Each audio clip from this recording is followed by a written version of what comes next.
Des routes transformées en cours d'eau en quelques heures. Cette nuit, il était très difficile de circuler au cœur de ce village. Ici, on va peut-être nous ramener en tracteur. Ce couple est inquiet. Leurs enfants sont restés à la maison et leur rue est impraticable. C'est impossible de passer à l'heure actuelle.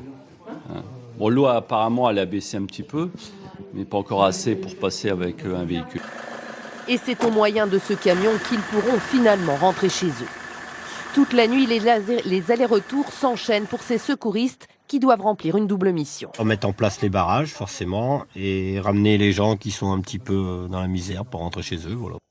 À certains endroits, plus de 30 cm d'eau.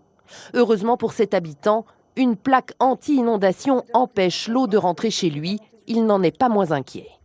On dit quelle hauteur ça va monter. Bon, derrière, quand j'ai vu, limite ça à mes fenêtres. Quand vous voyez la bec, elle est juste derrière chez moi, ça fout un peu le trac. Ce matin, le niveau de l'eau n'était pas totalement redescendu, notamment dans le village de Rec-sur-Aisne. Et les habitants étaient encore choqués par ces dernières heures. On a intérêt à courir vite, je vous le dis. On met les bottes, on met les planches pour pas être inondé, tous ces trucs-là, puis on attend, puis ils sont venus qu'on le fasse. Vous avez eu peur que ça monte plus haut, j'imagine? Ouais. Il faut tout prévoir aussi, les courses, les médecins, tout quoi.